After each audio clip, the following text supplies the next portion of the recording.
ఇక చంద్రుడిని ఢీకొట్టనుంది space X rocket. ఇప్పుడు శాస్త్రవేత్తలను అందరూ అనేది ఒక ఉత్కంఠభరిత వాతావరణం సార్. అవును, అలాగే అంతరిక్ష వ్యర్థాల ప్రమాదం మీద కూడా ఒక హెచ్చరిక అయితే ఉంది. అవును. ఇప్పుడు ఏంటంటే చంద్రుడు అంటే ఒక ప్రశాంతత, ఒక కామ్నెస్, ఇట్లాగా మనం అంటాం. చంద్రుడు అంటే ఒక వేడి నెల, చంద్రుడు అంటే ఒక చల్లదనం, సూర్యుడు అంటే ఒక వేడి అని ఒక జనరల్ పెర్స్పెక్టివ్ పిల్లలకి మనం జనరల్ గా మాట్లాడుకునేది. ఇప్పుడు నిశ్శబ్దంగా ఉండే చంద్రుడిపై ఎలాంటి వినాశనం జరగబోతోంది, ఎలాంటి విస్ఫోటనం జరగబోతోంది అన్నది ఇప్పుడు పెద్ద చర్చ. ఈ బిగ్ క్రాష్ అని ఇప్పుడు హ్యాష్‌ట్యాగ్ బలంగా నడుస్తోంది. ఇప్పుడు ఏంటంటే నిశ్శబ్దంగా ఉండే అంతరిక్షంలో ఒక మహాప్రళయం సంభవించబోతోందా, మన భూమికి ఎంతో అందంగా ప్రశాంతంగా కనిపించే చందమామ వైపు ఒక వినాశకరమైన ఆబ్జెక్ట్ రాకెట్ వేగంతో దూసుకెళ్తుందా అన్నది ఇప్పుడు చర్చ. ఎందుకంటే ఎలాన్ మస్క్ చెందిన స్పేస్ ఎక్స్ రాకెట్ ఒకటి ఇప్పుడు కంట్రోల్ తప్పి నేరుగా చంద్రుడి వైపు దూసుకెళ్తోంది. ఇది ఏదో కావాలని చేస్తున్న ప్రయోగం కాదు, మానవ ప్రమేయం లేకుండా కంట్రోల్ పూర్తిగా కోల్పోయి స్పేస్ లో తేలియాడుతున్న ఒక భారీ రాకెట్ రాక్షస శకలం ఇది. అతి త్వరలోని చందమామను అత్యంత దారుణంగా ఢీకొట్టబోతోంది అన్నది ఇప్పుడు చర్చ. ఇప్పుడు 2025 జనవరి 15న ఈ ప్రైవేట్ మూన్ ల్యాండర్లను అంతరిక్షంలో తీసుకెళ్లేందుకు ఈ స్పేస్ ఎక్స్ రాకెట్ అనేది ప్రయోగించారు. ఈ ప్రయోగం అయితే విజయవంతమైంది, కానీ ల్యాండర్లు తమ బాటలో వెళ్ళిపోయాయి. కానీ ఆ ప్రయోగానికి వాడిన రాకెట్ పై భాగం ఏదైతే ఉందో అంటే అప్పర్ స్టేజ్ మాత్రం ఆ రోదశీలోని మిగిలిపోయింది. అక్కడ దానికి ఇంధనం అయిపోయింది, కంట్రోల్ సిస్టమ్స్ కూడా డెడ్ అయిపోయిన నేపథ్యంలోనే ఈ భూమితో కనెక్షన్ అయితే కట్ అయిపోయింది. అంతరిక్షంలో గురుత్వాకర్షణ శక్తి ఆట చాలా విచిత్రంగా ఉంటుంది. ఈ భూమి చంద్రుడికి మధ్య ఈ గ్రావిటీ ఫోర్స్ మధ్య చిక్కుకున్న ఆ స్పేస్ ఎక్స్ అప్పర్ స్టేజ్ కొన్నాళ్ళ పాటు దిశ లేకుండా తెలిపోయింది. తర్వాత మెల్లగా చంద్రుడి గ్రావిటేషనల్ ఫుల్ అంటే చందమామ గురుత్వాకర్షణ వలయంలోకి చిక్కుకుంది.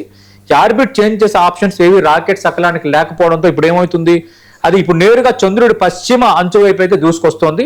రోజుకు దాని వేగం పెరుగుతోంది. గంటకు 100 కాదు, 1000 కాదు, ఏకంగా 8700 కిలోమీటర్ల స్పీడ్తో అది ప్రయాణిస్తోంది.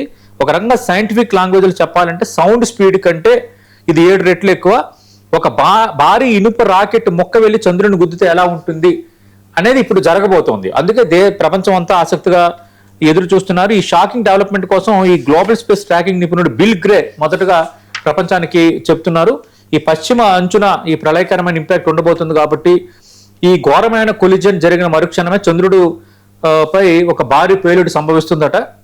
కానీ అక్కడ గాలి కాబట్టి ఫైర్ లేదా సౌండ్ మనకు వినిపించవు. కానీ ఆ దెబ్బకి చంద్రుడి పై ఉన్న ఉపరితలం అంటే నేలలో 27 మీటర్ల వెడల్పు 5 మీటర్ల లోతు ఉన్న ఒక సరికొత్త గుంత అయితే ఇప్పుడు ఏర్పడబోతోంది.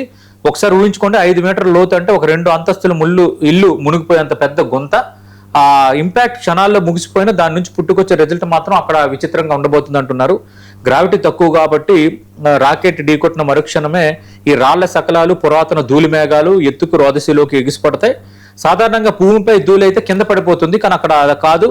ఆ ధూళి అక్కడ గంటల తరబడి అంతరిక్షంలోనే ఉండిపోయే వాతావరణంతో అక్కడ ఇప్పుడు ఒక గందరగోళ పరిస్థితి ఏర్పడుతోంది.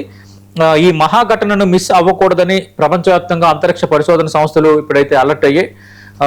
నాసాకు చెందిన అత్యంత శక్తివంతమైన లునార్ రీకన్సైజ్ ఆర్బిటర్, దాంతోపాటు ఈ దక్షిణ కొరియాకు చెందిన ధనూరి ఆర్బిటర్ ఇప్పటికే ఐన్స్టీన్ క్రేటర్ వైపు తమ హై రెజల్యూషన్ కెమెరాలను విజువల్ టార్గెట్ చేస్తే మనం ఖచ్చితంగా వాటిని అది జరిగేటప్పుడు కొంత చూడటానికి కూడా అవకాశం ఉంటుంది. అలాగే ఢీకొట్టడానికి ముందు ఆ ప్రాంతం ఎలా ఉంది, ఇంపాక్ట్ ఎలా ఉంది అన్నది కూడా ఇప్పుడు డీటెయిల్డ్గా వాళ్ళు చూపించబోతున్నారు. టెలిస్కోప్లను, అతిపెద్ద రాడార్లను కూడా ఇప్పుడు వాడబోతున్నారు. ఈ విధంగా మానవ నిర్మిత రాకెట్ అనుకోకుండా చంద్రుని ఢీకొట్టడం ఇదైతే ఫస్ట్ టైం కాదు. ఆల్రెడీ 2022లో కూడా చైనాకు చెందిన ఒక అన్నౌన్ రాకెట్ బూస్టర్ శకలం కంట్రోల్ తప్పి చంద్రుడికి అవతల వైపు అంటే far side of the moon వైపు పడి కొంత ఇంపాక్ట్ అయితే చూపించింది. ఇప్పుడు స్పేస్ ఎక్స్ రాకెట్ రావడం మాత్రం ఇది రెండోసారి. ఇప్పుడు నాసా కావాలనే అపోలో మిషన్ సమయంలో వ్యర్థాలను చంద్రుడిపై పడేలా చేసి ఒక రకంగా స్టడీ చేసింది. ఇవి ఇప్పుడు జరుగుతుంది ఉద్దేశపూర్వక ప్రయోగాలు కావు, కానీ అంతరిక్షంలో పెరుగుతున్న అత్యంత ప్రమాదకరమైన ఈ స్పేస్ డెబ్రిస్ అలాగే చెత్త కూడా ఎక్కువైపోతుంది అనడానికి ఇవి సజీవ సాక్ష్యాలు. ఇక చైనా ఈ ఇరు దేశాలు కూడా చంద్రుడు దక్షిణ ధ్రువం వైపు మనుషులను దింపేందుకు అక్కడ హ్యూమన్ బేస్ క్యాంపులను ఏర్పాటు చేసేందుకు అయితే ప్రయత్నాలు చేస్తున్నాయి. ఏదేమైనా భూమి చుట్టూ మూన్ ఆర్బిట్ చుట్టూ వేల టన్నుల అంతరిక్ష చెత్త అయితే పెరిగిపోతుంది. ఒకవేళ భవిష్యత్తులో అంటున్నారు కదా, మన చంద్రుడిపై ఇల్లు కట్టుకుంటాము, శాశ్వత నివాసాలు, ఇక రకరకాల చర్చ నడుస్తూ ఉంటుంది. ఒకవేళ అలాంటి వాతావరణం ఉంటే కంట్రోల్ లేకుండా ఉండే ఇలాంటి రాకెట్ శకలాలు మానవ స్థావరాలను, ఆస్ట్రోనట్ల ప్రాణాలను కూడా క్షణంలో బూడిద చేసే ప్రమాదం ఉంది. అందుకు దేనికి అదే ఉంచాలి. మనకి భూమిపైన నివసించే అవకాశం కలిగింది. అలాగే చాలా గ్రహాలు ఉన్నాయి, ఆ గ్రహాల్లో అక్కడ మనం నివసించలేము. కానీ మానవుడు అంతరిక్ష పరిశోధనలో భాగంగా అక్కడ అడుగు పెట్టాడు. దాన్ని అక్కడి వరకు చూడాలి, ప్రయోగాలకు చూడాలి, మానవాళ్ళకు ఉపయోగపడేట్టు చూడాలి. కానీ అక్కడికి వెళ్ళి అపార్ట్మెంట్లు కడతా, అక్కడికి వెళ్ళి గేటెడ్ కమ్యూనిటీలు కడతా, అక్కడ నివాసం ఉంటా, ఇలాంటివి పిచ్చి ఆలోచనలు. ఇలా చేయటం వల్ల ఏంటంటే అక్కడ ఉన్న అసలు స్థితిని మనం డిస్టర్బ్ చేసిన వాళ్ళు అవుతాము.